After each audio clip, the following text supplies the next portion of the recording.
Welcome to the part 2 of our Katian vlog. So, no more so. That's common in vlogging. From there,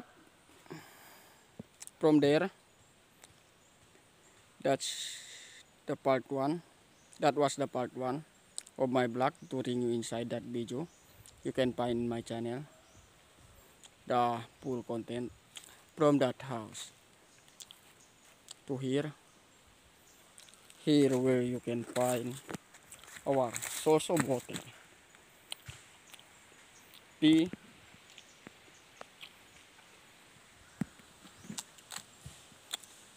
water wheel.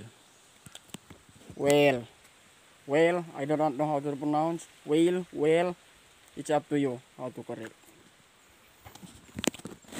The water wheel, the well water.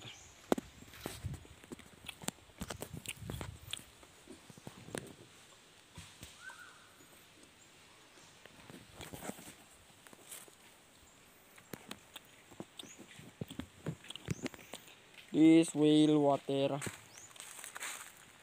named after its owner.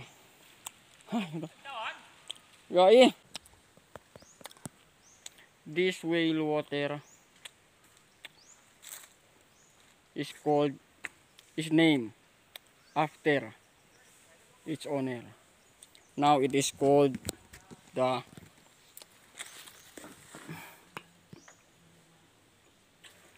legendary Mbok Bali Kupung. The Mbok Bali Kupung. And his house was located here. Here you can find his house before. There was a tambis planted here, but now had gone. It's already gone.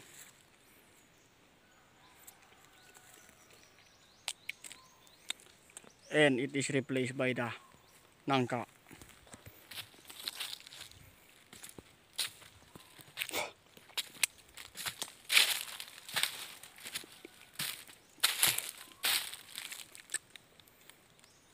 From that house,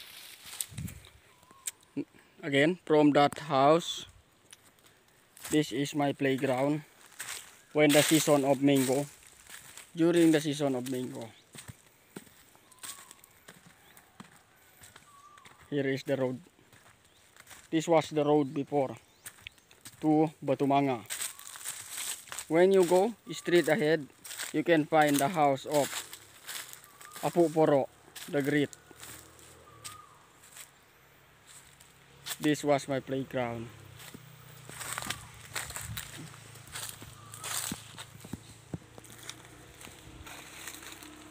I climb here and then there up to the last trunk of this mango tree. Then together with my bolos. When I reach the top, there I eat some of this fruit without bringing it to the house. Then let me point to you my toilet before. There is it. That small bushes was my toilet before. And then we will go home. We will not talk further. But if you go further there, you can find the house of the Great Apu Poro. His house before, but I think it is no longer exists right now.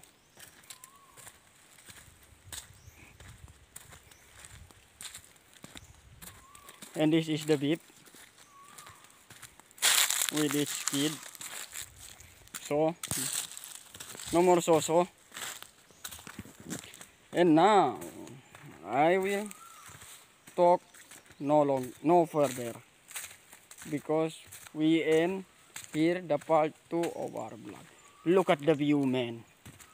What a beautiful views. That's the love of nature. The nature.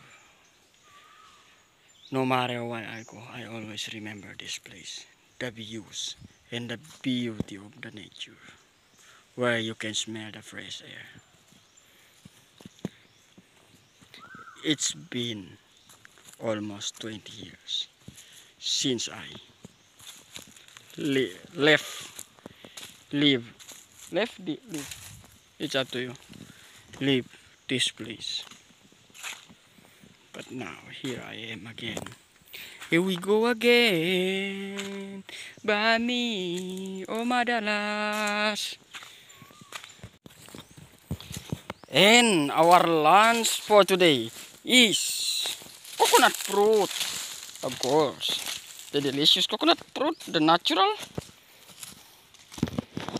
Here is it. With some dust got inside and the dirt, but it is all vitamin. There are all vitamin. There are still 3 pieces still unboxed, but this is the look when you unbox the coconut. Correct sentence. This is how it's look when you unbox the coconut. Still wrong. This is how it's look when you cut. I don't know. When you cut into piece from the center. This is how it's look. The coconut fruit. The next scene will be the Tagalog translation, not the part 3. Alay kabayan. Ari na ang part 3. Aming ibabaon patungo sa siyudad. Itong aming mga nakuhang buko. Nandito pa rin tayo sa aming ancestral house. Ang kanyang design ay mala Japanese, Chinese pinaghalo dyan.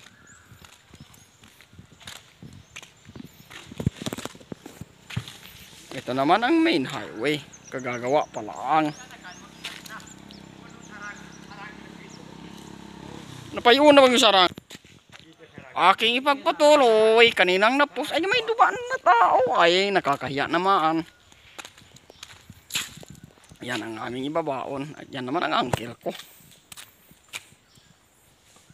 So, ngayon papunta na kaming simbahan. Kay mainit. Nakahubad nga ako. Hanggang sa muli. Ang aming baon na buko ay ito na yung tinatawag sa tausog na sumablay suro. O yan, ganyan ang laman. Ganyan ang laman ng tinatawag ng sumablay suro.